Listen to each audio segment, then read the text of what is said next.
Salam alaikum, and welcome to ING's Framework for Educating About Muslims and Islam. My name is Ishaq Batan, and I'm currently a consultant with ING. Before then, I was the ING Youth Manager.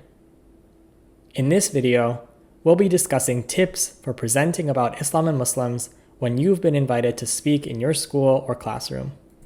ING has created 5 mini presentations that Muslim teens can use in the school or classroom to supplement education about Islam and Muslims. They include getting to know Muslim Americans and their faith, a history of Muslim Americans, Muslim contributions to civilization, Muslim women beyond the stereotypes, and an overview of Ramadan and fasting. We're about to release one on Islamophobia for INGYouth, so check this site from time to time. All of our presentations are based on ones we've delivered to adult audiences for the last several decades, so we know they're effective in increasing awareness. For the PowerPoints for INGYouth, we made sure to add all the content directly on the slide, so you only have to study what is on the slide to deliver the presentation. The web address for the presentation is www.ingyouth.org/presentations. To respond to difficult questions about Islam, ING has also developed answers to common questions about Islam and Muslims. They cover topics such as the ones you see on the slide: Islam in America, women, men, marriage and dating, Sunni and Shia and other religions, crime and punishment, halal, entertainment, science, Sharia, terrorism and warfare. The webpage address for the FAQs is www.ingyouth.org/FAQs.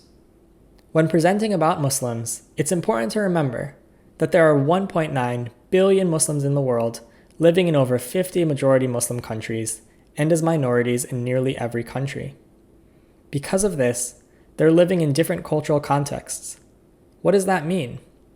It means that their worldviews and attitudes about issues are impacted by things like their country's customs and habits, their personal family upbringing, their level of education and economic status, and the political environment they live in, whether, for example, they live under a democracy or a monarchy. Additionally, Muslims, like people of other faiths, have different levels of observance, with some practicing Islam more than others. Also, what it means to be practicing Islam differs amongst Muslims. Does it mean having a beard or wearing hijab, praying 5 times a day, or does it include having good character? As a result, Muslims are very diverse, which should be stressed and kept in mind in your presentations and when answering questions about Islam and Muslims. So you don't want to say something like, Islam says this or that, because Islam doesn't speak. Muslims do, and Muslims are diverse with diverse opinions. When establishing the religion of Islam, remember that it has a well-established creed, practices, and principles, such as the major beliefs, the pillars, and values such as respecting elders, caring for others, and being sincere and honest. But outside of these fundamentals, there exists a diversity of opinion on many important issues that are open to much more interpretation. These issues are defined by Muslims who are culturally diverse, as I explained earlier. So it is important to avoid idealizing or sanitizing Islam as having monolithic or one viewpoint on all issues. Some examples of issues where there are differences of opinion include views on what it means to be modest in dress and behavior. Where do Muslims stand on separation of mosque and state? Or what is the status of someone leaving their religion?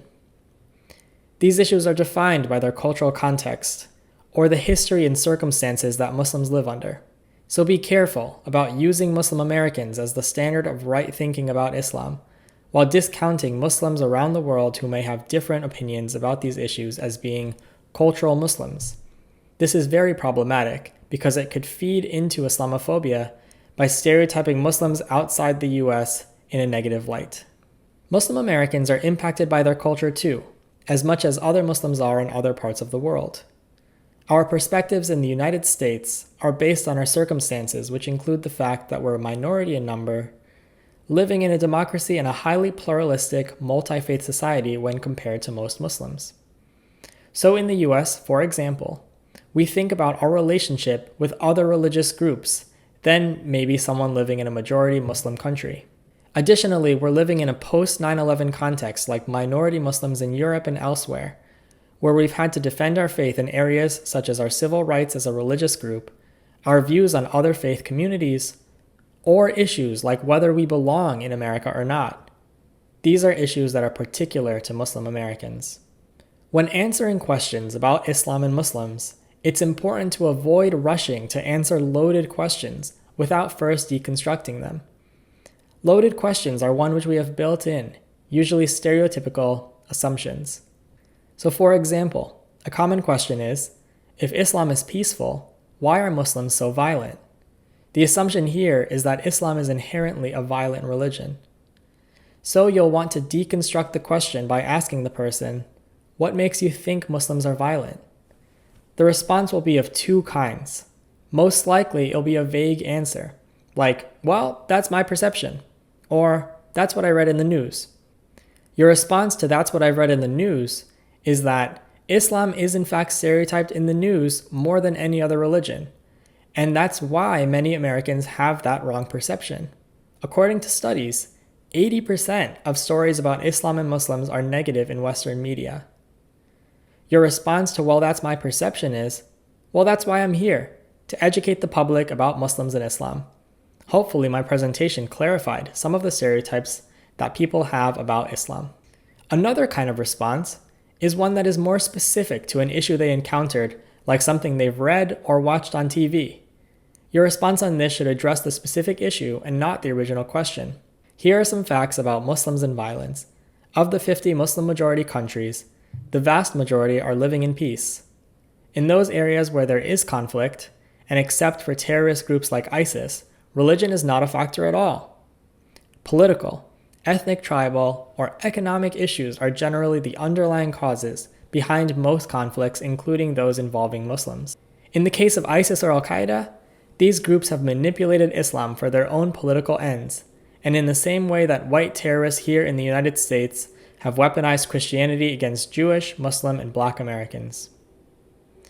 The tip here is, if you don't deconstruct a loaded question, you may end up reinforcing the stereotype behind the question. So to conclude, be sensible about your answers and make sure they adequately address the great diversity of Muslims both in the United States and throughout the world. Rather than answering questions with Islam says, since Islam does not speak, talk about how Muslim Americans understand a particular issue. And finally, listen for loaded questions and deconstruct them first before rushing to answer them. When you don't, you're reinforcing stereotypes and you may be contributing to Islamophobia. Thank you, and I hope this was helpful. You may want to listen to this video a few times, since some of what I reviewed needs time to process.